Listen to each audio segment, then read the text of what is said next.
Yep, yep, yep, take a picture.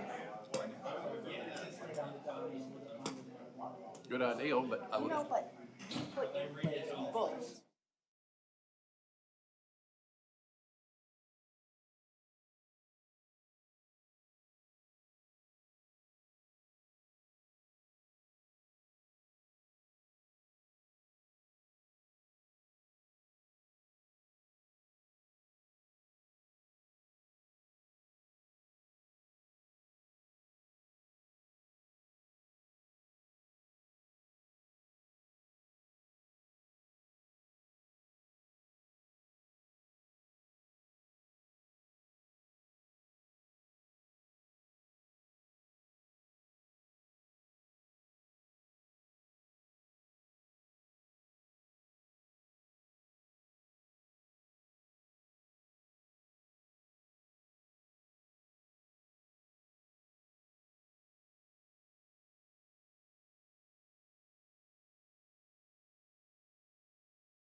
Okay, folks, we're about to begin. The time is approximately 6 p.m. and the August 20th, 2026 Farragut Municipal Planning Commission will now begin. Good evening to those of you in attendance and online. Thank all of you for attending tonight's Farragut Municipal Planning Commission meeting. My name is Ron Pinchuk, and I am the chairman that will be conducting tonight's Planning Commission meeting. We appreciate that each of you has taken the time from your schedules to either attend or view tonight's meeting to observe our town government works. All Farragut Municipal Planning Commission meetings are public notice per Tennessee State Law TCA 8-44-103. All Planning Commission meetings are streaming on the Farragut YouTube channel, and links to the recordings may be found on the Town of Farragut website. Those in attendance should be able to pick up a copy of the agenda at the door. If you are not able to attend in person and are viewing from home, you will be able to see the agenda posted on the Town of Farragut website. For any persons in attendance who would like to address this commission concerning an item on tonight's agenda, please pick up a blue card at the door and write your name, address, and agenda number that you wish to comment on, and give it to Haley down here in front of me. There will also be time reserved at the end of the business meeting for the residents' comments on non-agenda subjects, which also requires that you fill out a blue comment card and include again your name, address, and topic of your comments. On each agenda item, the chairman will ask the town staff or Farragut residents' input. During this time, any Farragut resident wishing to speak to the Planning Commission on that specific agenda item may do so for up to 3 minutes. After being recognized by the chairman, please proceed to the podium microphone, turn it on, in order to be heard and viewed by all. To conduct efficient business-like meetings, the town has adopted rules for how its meetings will be conducted. Primarily, these rules are designed to keep the meeting progressing along, assuring that all points of view are heard and considered, and to provide common courtesy to everyone. We ask that you observe the established meeting rules when addressing members of the town, staff, and/or members of the Planning Commission. At the beginning of your presentation, please state your name and address for the record. We ask that you address your questions to the chairman. If necessary, the chairman will call on a commissioner or staff member to address your questions or comments. Once you have given your input, please return to your seat. We ask that persons speaking avoid the use of improper language and profanity. Please only address the agenda issues. Speakers should strive to present original viewpoints and avoid redundancy. And we ask that you also stay on topic of that specific agenda item. Everyone, please remember we are here tonight doing the people's business. It is a very important responsibility for all of us. Now I ask that if you're able, please stand for a moment of silent prayer and reflection to be followed by a recital of the Pledge of Allegiance of our country's flag, led by our Mayor Williams.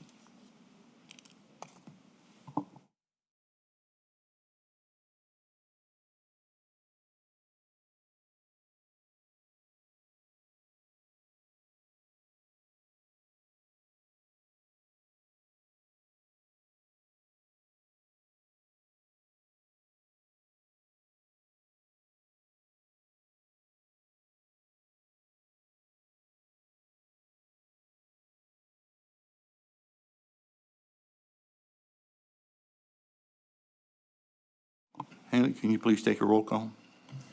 Commissioner Devlin? Here. Vice Mayor Meyer? Here. Commissioner Preston? Present.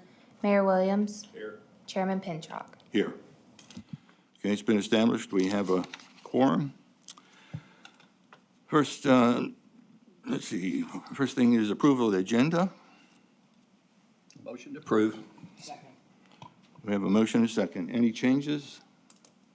No, sir. Okay, we have a motion and a second. All in favor of the motion, say yes. Yes. Opposed, say no. Motion passes. Approval of minutes. We need approval of the minutes for the July 16th meeting. So moved. Any changes? Anybody want to make any changes? Nothing? No, sir. All right, we have a motion and a second. All in favor of the motion, say yes. Yes. Yes. Opposed? Again, the motion passes unanimously. Tonight, we have one action item and one discussion item. Item 4A, discussion item. It's an action item. Discussion and public hearing on a request for approval of a site plan for a proposed dental office at 11232 Outlet Drive, 1 acre, zoned OD RE/E, Site Inc., applicant. Yes, this is a proposed dental office building. It's a little under 7,000 square feet. It's just to the east of the Echo Suites Hotel that's under construction along Outlet Drive. The project includes some permeable pavers in part of the parking lot. That's to both meet the stormwater requirements and also the low-impact development requirements of the town. The building is mostly brick.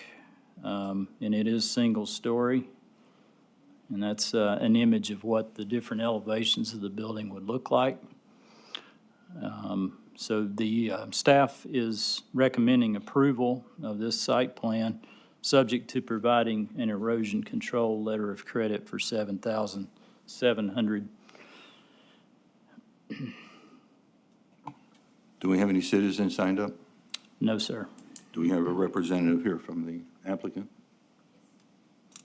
You want to step up to the podium and give us your name and address, please?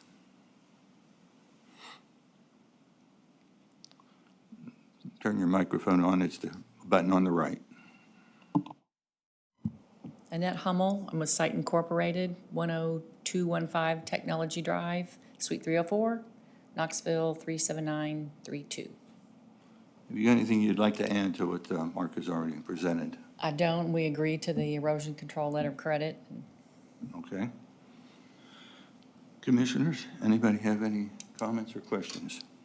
No, we need a motion, by the way. Motion approved. Got a motion and approval by the mayor. Donna? Any comments? Nobody? All right, we have a motion and a second. All in favor of the motion, say yes. Yes. Opposed? Thank you. Got it. All right. Next item. This is a discussion item. Item 5A. This, slide over here.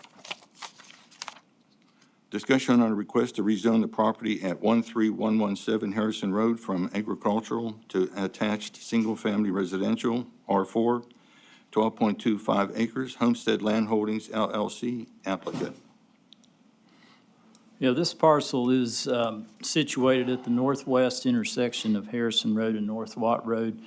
It's 12.25 acres, and this part of the parcel is entirely within the town. I don't think there's any part of this rezoning that is involving Loudoun County. Currently, there are 2 dwelling units on this property. There's a barn, some accessory structures. The existing access is onto Harrison Road. The property is currently zoned agricultural. This is an image of the zoning map currently. And the agricultural zone has a 5-acre minimum lot size per dwelling unit.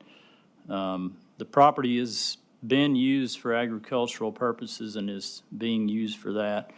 The northern part of the parcel has some wooded areas. There's a kind of a large farm pond at the intersection of Harrison Road and North Watt Road.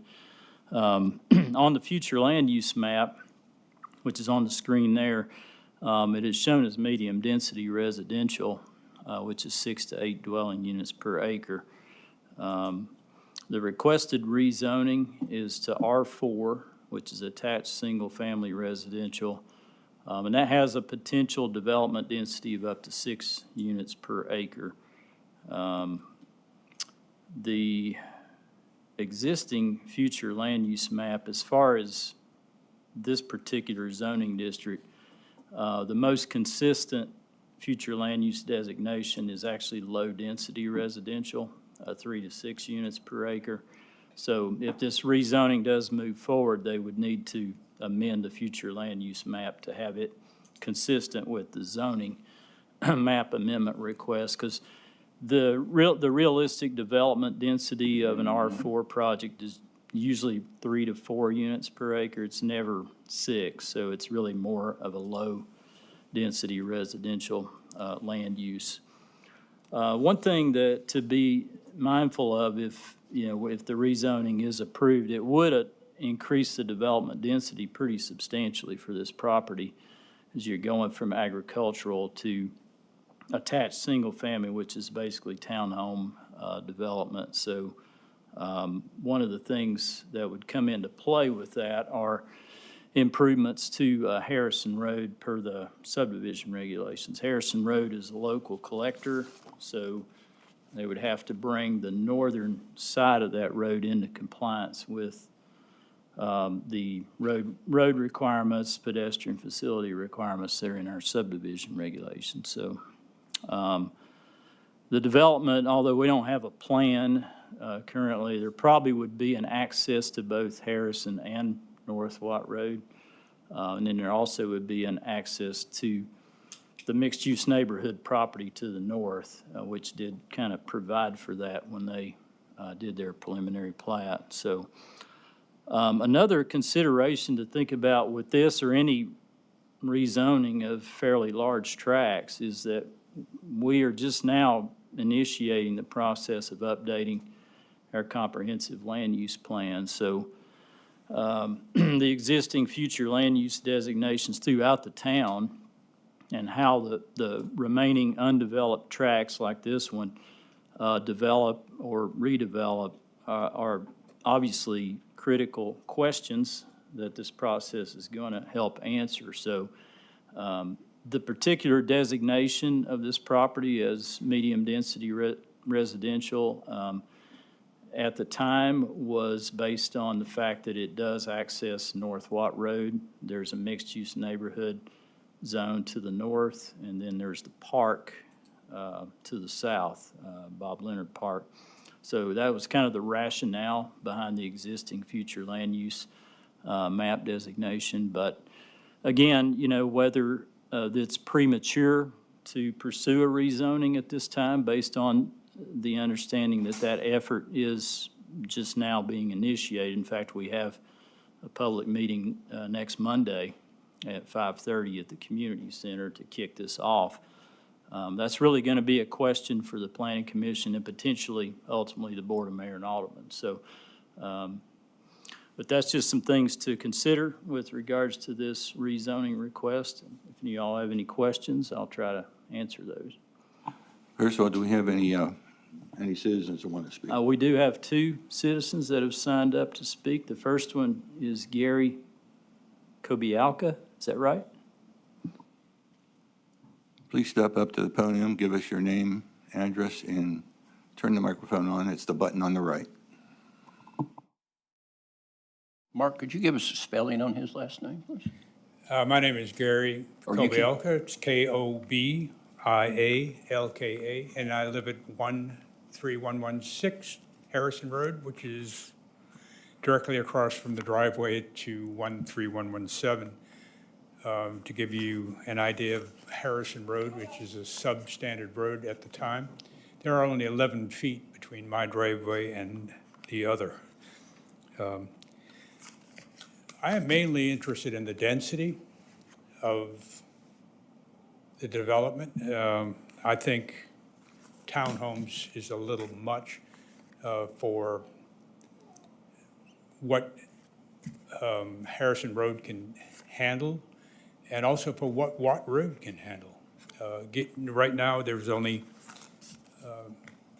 about 10 residents on Harrison Road, and in 12 acres. So we're not against development, but I'm against high-density development. Getting out on Watt Road from Harrison Road now is difficult because of all the traffic that comes from the highway, from Kingston Pike. Watt Road is a major artery from Loudoun County, Farragut, West Knox County, and from Interstate 40. And anytime anything happens on Interstate 40, everybody bails. And where do they bail? They can only bail at Watt Road, Campbell Station, Lovell Road. So I'm concerned about the impact to existing residents, what will happen to their property and their access to their homes. And I just want to make this a good place for the people who live here now and for the people who will live here, because there will be other people. And the developers are not the people who are going to live here. So let's make it the best we can for everybody. But I think townhomes is a bit much. And I've seen Saddlebrook's homes, and they're pretty good quality, and it's not bad to have them do the development, but townhomes is too much, I think. Thank you. Thanks for your input. Next. The next speaker is Mitchell Thomas.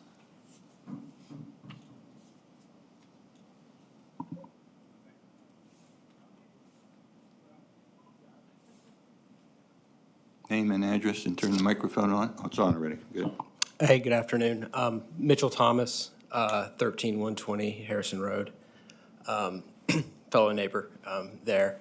I'm here along with my wife, Brittany, and my son, John Mitchell. Lifetime Farragut resident. Went to Farragut High School, lived in Nashville for a little bit, moved back, have lived here for about 5 years. Not to be duplicative, my biggest concern is the impact on Harrison Road as well as Watt Road.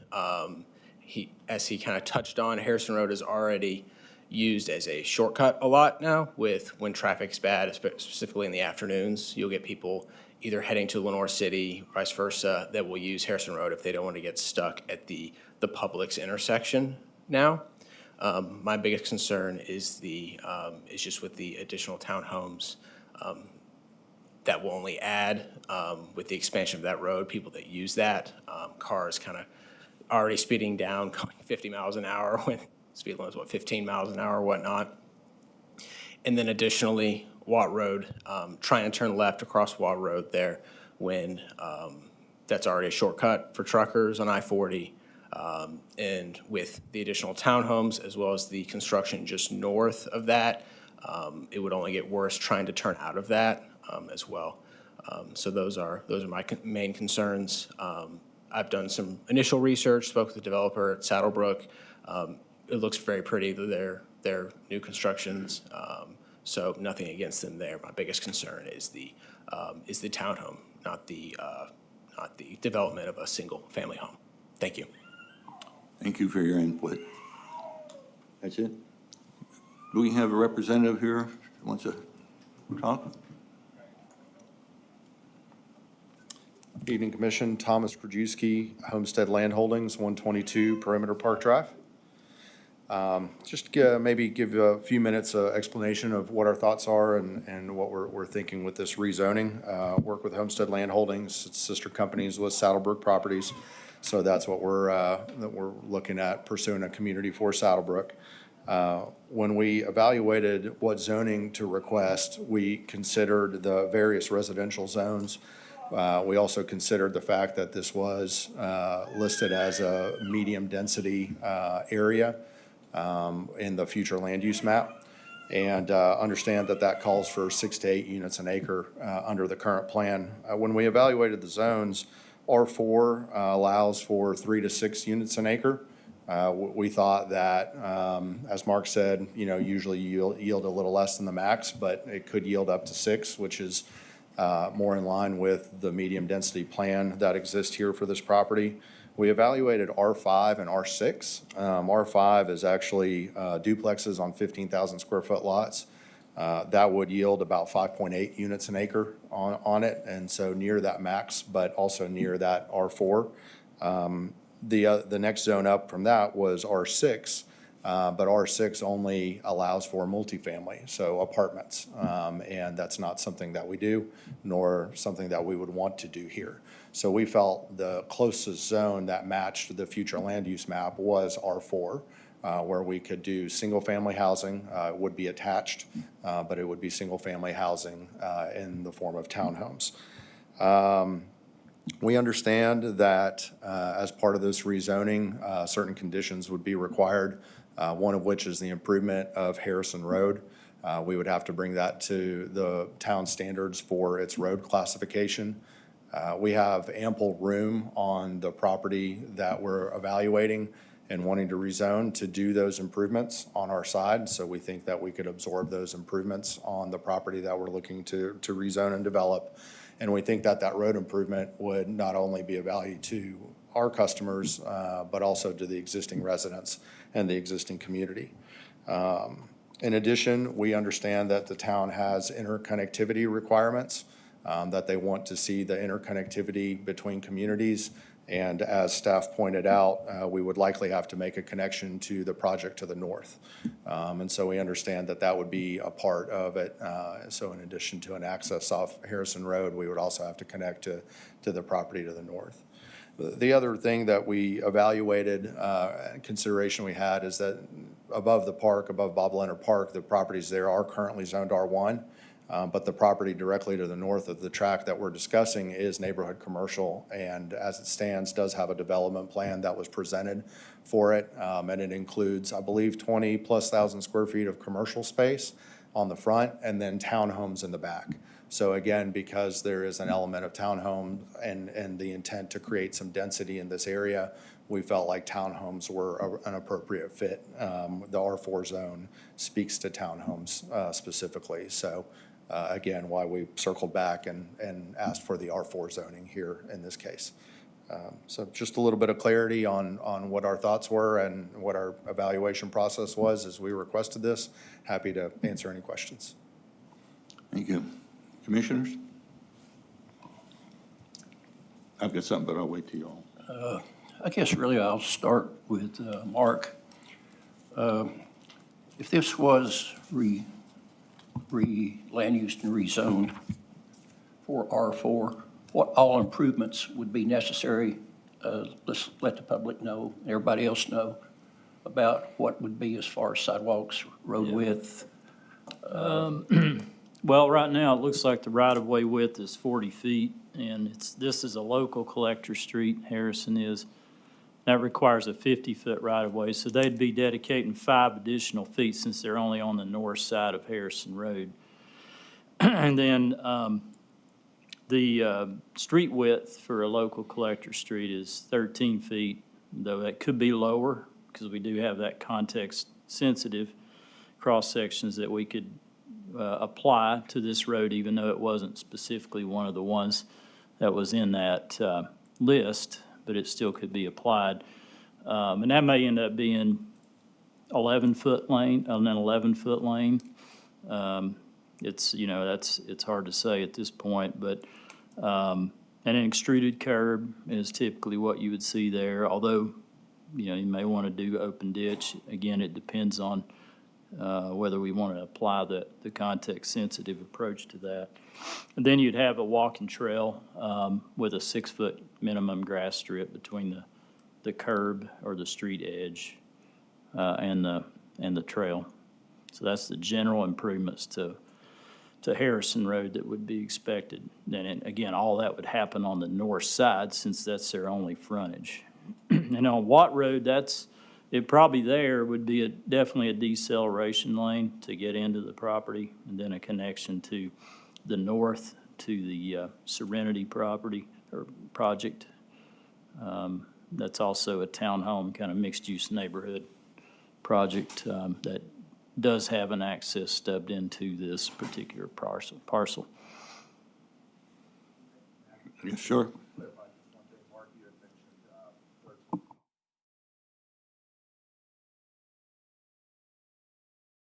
I mean lane width. If I said road width, that's incorrect. So overall road width would increase to 26 feet, correct? Instead of just the 13-foot that you mentioned. Yeah, right. Yeah, it's 13-foot lanes for a local collector. Again, unless we wanted to have it more context sensitive. The existing road, it looks to me like it's about 18 feet wide roughly, which is pretty substandard. So that's kind of what would be expected on Harrison Road. Okay, also, is there trail connections that would connect to Serenity? Yeah, there's a sidewalk actually that stubs down into this property from the Serenity project. And then, of course, the walking trail along Watt Road would be continued on across the Watt Road frontage of this property and tie into the trail that they'll be building along the Serenity's frontage on North Watt Road as well. So that whole section of Watt Road and the frontage on Harrison Road would have a walking trail. Where would the DXL lane be?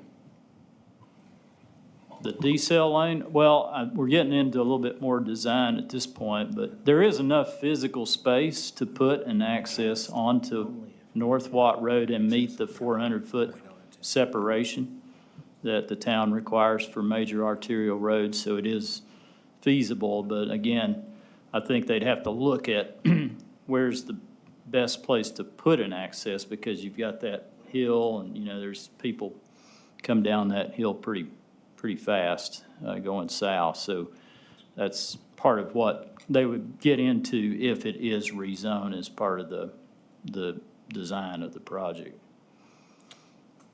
Yeah, that's all I've got. And Have you considered a mix of single-family and townhomes? I understand that there's neighborhood convenience commercial to the north, so I would just like an easier transition between R1 and the neighborhood convenience commercial. Sure. You know, a mix is something that we have looked at. The R4 zoning actually does not allow for detached housing. So the R4 zoning is attached only. Am I correct about that, Mark, that the R4 zoning is attached only? Yeah, that's right. The OSMR might be an option. That's what the Grove is zoned as OSMR. That allows you a mix of attached and detached. I don't believe that this parcel's large enough for OSMR, if I'm not mistaken. We were really evaluating all of the R1 through 6 zones, you know, when we looked at this, rather than the OSR or OSMR. It's only 12 acres, yeah. I'd have to double check that. I don't remember, to be honest. I think it is big enough to be an OSMR candidate, but I'm not positive. Yeah, sure. And may I have Russ Rackley, he's our engineer, I may have him speak on our behalf as well for just a minute? Sure. Yeah, sorry. No, and obviously, we did most Give us all your the, name and address for the record. Russ Rackley, Rackley Engineering, P.O. Box 30456, Knoxville 37930. Y'all, I've been here a long time. OSR and OSMR, which is based on our one density, but give up 35% open space. Now, I'm not sure what the minimum acreage size of a OSR or OSMR development is. It's 5 acres, but, so when I mention that it's not large enough, it's from the property owner's value perspective and the developer's investment perspective, it's not large enough to give up 35% open space because the units would become so tiny that you couldn't build what Farragut would want to see out there. So, Unless you did fewer units. well, then you're back down to R4 with 6 units an acre. So, I mean, yeah. But you have to keep in mind that there is a balance between unit size and quality in what the town of Farragut and what Saddlebrook has historically done in the town of Farragut with quality homes, with floor plans that were desirable and people want to live there. And not just try to put a square peg in a round hole for the sake of doing work. That's not what we do. And I know these sellers specifically are a little sensitive to this property and what they want to see happen to it. So we have worked through all the processes and the talk about currently with my sketches, and we haven't designed anything, but obviously we evaluate properties and I do some preliminary sketches and stuff.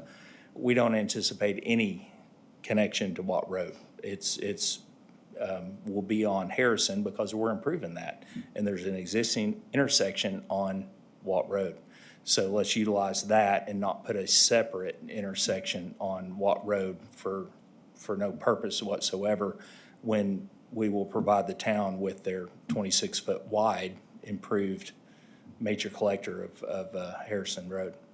So anyway, I just wanted to clarify that. It's not that the zoning ordinance doesn't allow a 12-acre site to be zoned to OSR or OSMR, but then that drastically changes. And the fact that both of those are a density well below what the current Town of Farragut Vision Plan, future land use map, has for medium-density residential, which is 6 to 8 units an acre. We're requesting a zoning that allows up to 6 units an acre, which we feel meets the town's long-term vision of medium-density residential.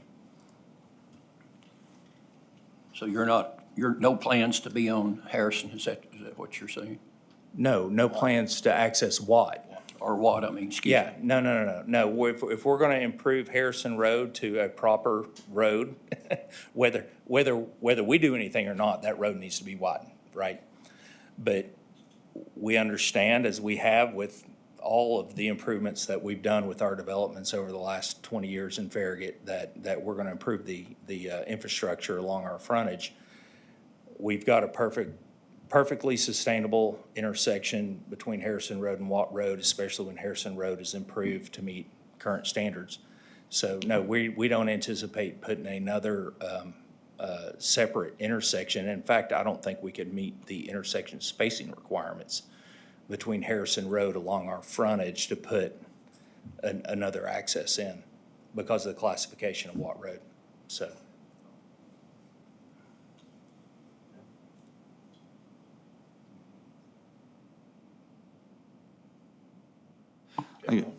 I got something.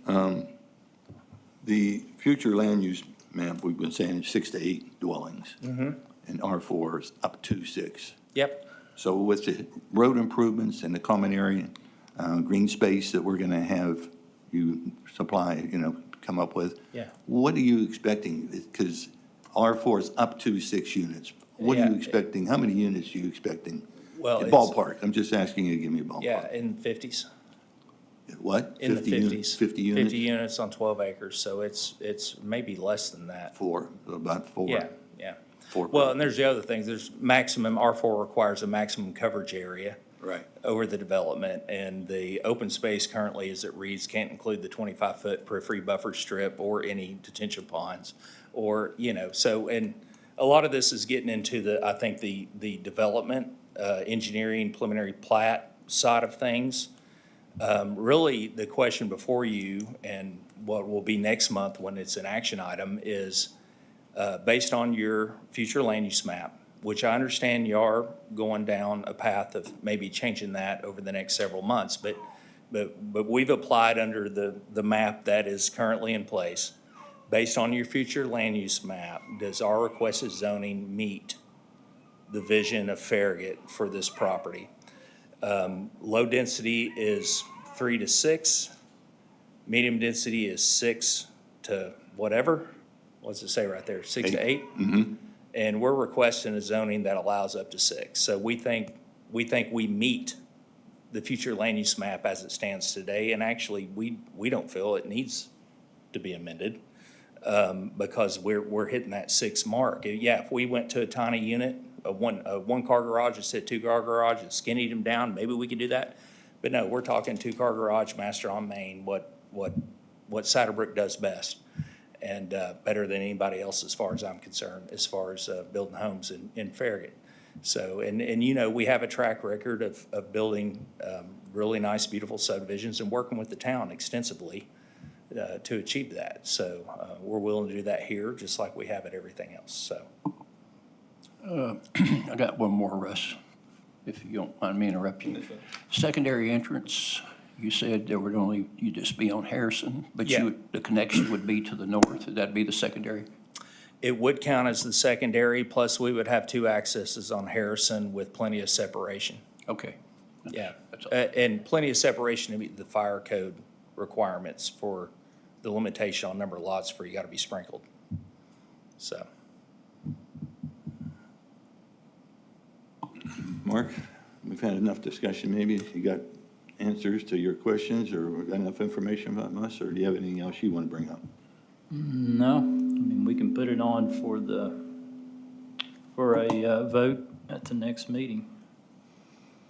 A recommendation to the Board of Mayor and Aldermen is what it would be. Okay, not a motion, just a recommendation? It's not a motion, you're wanting a recommendation? Well, it's Yeah, just a next month. discussion item tonight. I mean, for next month, it could be advertised and put on the agenda as a voting item for a recommendation to the Board of Mayor and Aldermen. Yeah. Just for folks in the back, if you couldn't hear some of this, you can go to the YouTube page and pull it up and play it all back. And I guess while I'm open, look, so this totally fits in with the land use plan. This totally fits in with what's around it. It completely makes sense. I will say this, to the concerns that the neighbors brought are super legit. So when this road gets improved, the cut-throughs are only gonna get worse, right? So it's kind of a yin and yang on that front. Their points are super valid. Having said all of that, the only way some of this stops, folks, is when we get the time machine and go back in time and build the orange route that should have been built in the 90s. my man. Some of the, until the interstate gets improved, this is something the town's gonna deal with, so unfortunately. Well, and if I can just add, you cannot control people's routes on public roads.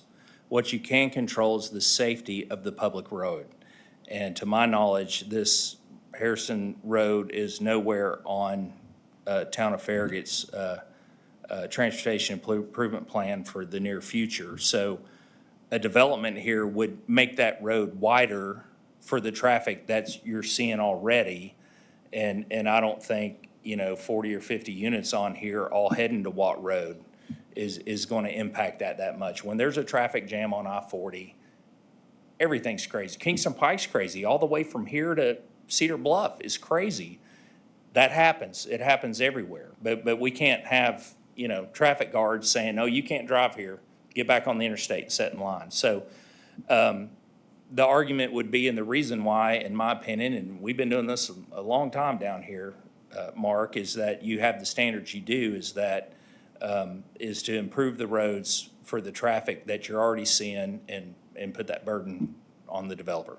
And that's what we do, and that's what we've always done. So, but no, we think it fits. We think it'll be a wonderful development. It'll support the neighborhood commercial above it with whatever commercial component they put in.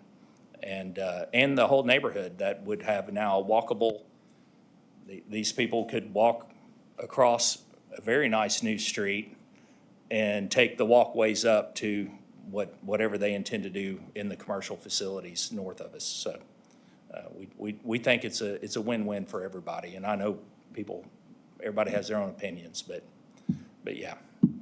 Thank you. Thank you. All right, so I believe we need to make a recommendation that this be put on the agenda for the next planning commission meeting. Is that correct? Yes, sir. Do we need to vote on this? No.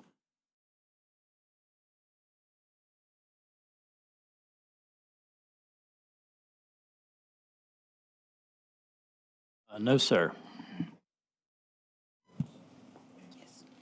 Yes. Thank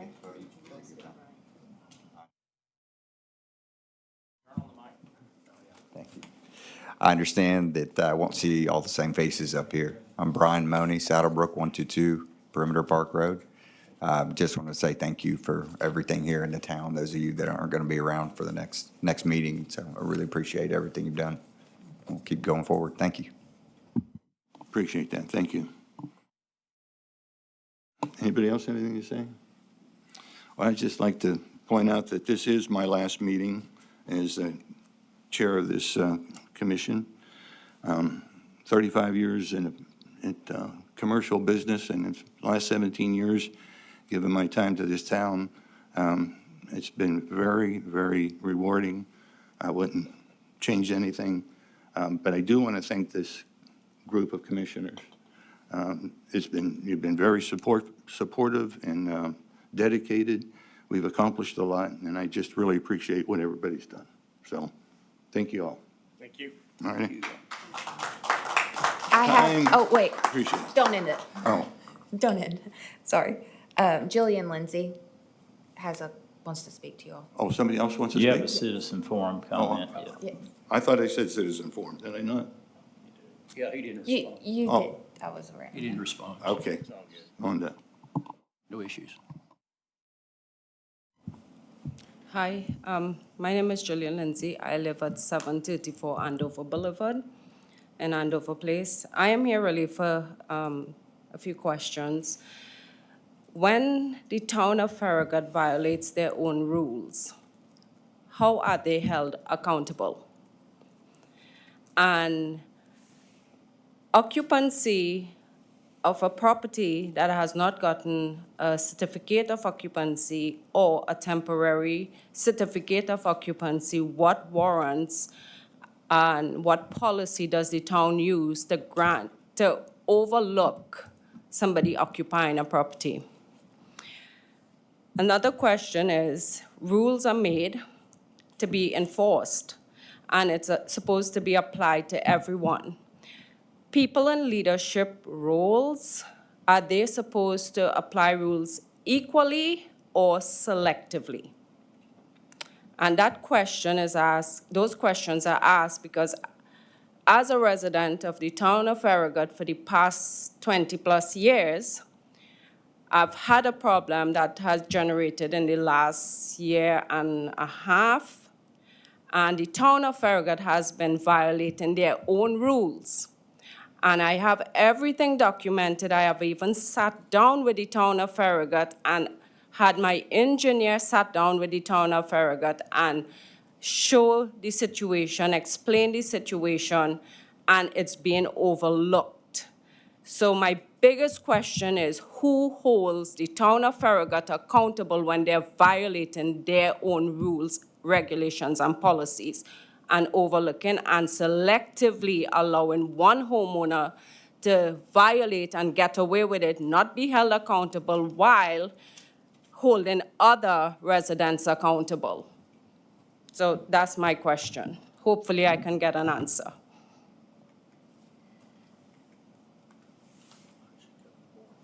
Okay, Mark, you want to answer some of that as far as the codes end of it? Well, I mean, those are things I'd have to get an answer to, because I don't, the status of both of those, you know, we've been working on this matter for a while, and the property owner has done a lot of things as far as the drainage easement.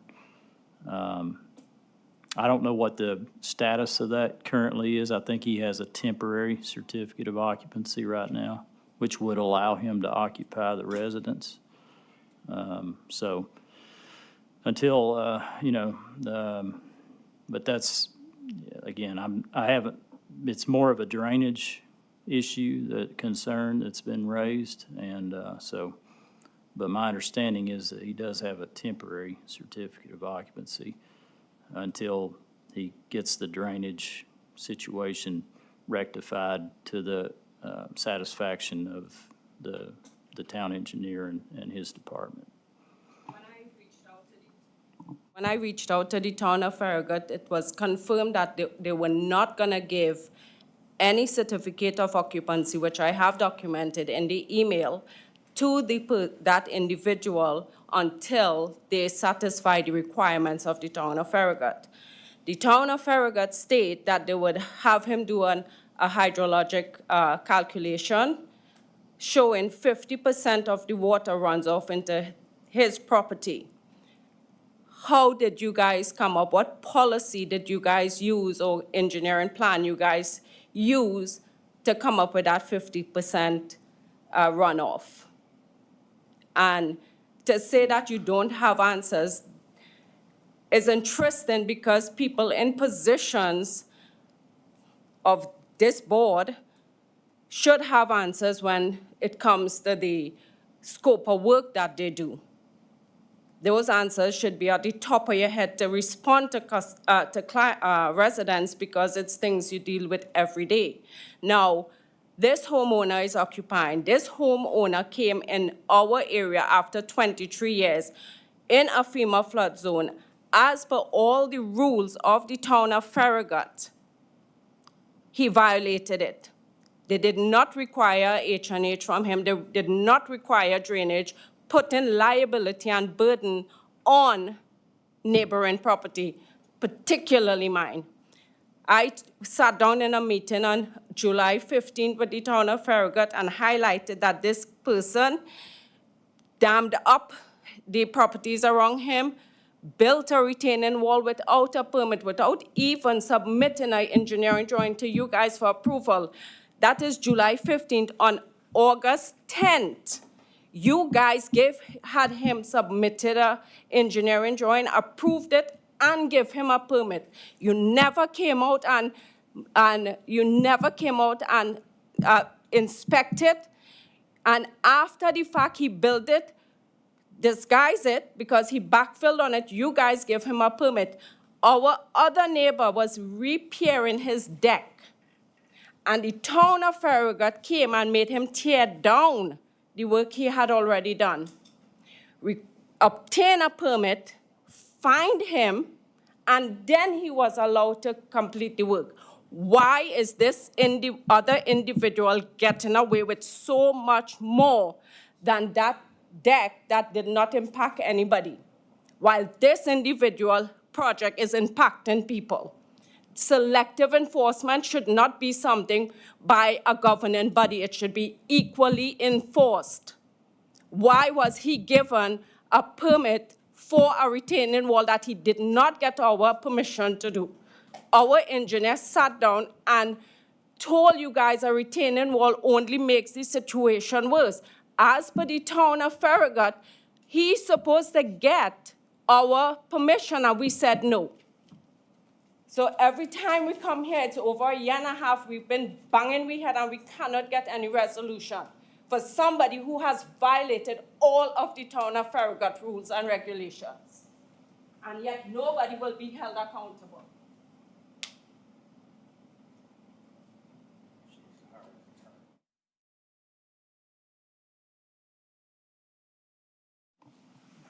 All right. Hopefully, Mark, you can get some information and let Yeah. staff Yeah, we'll- know that she's still trying to get an answer. Absolutely, yeah, Okay. yeah, absolutely. All right, we have somebody else signed up? We're done.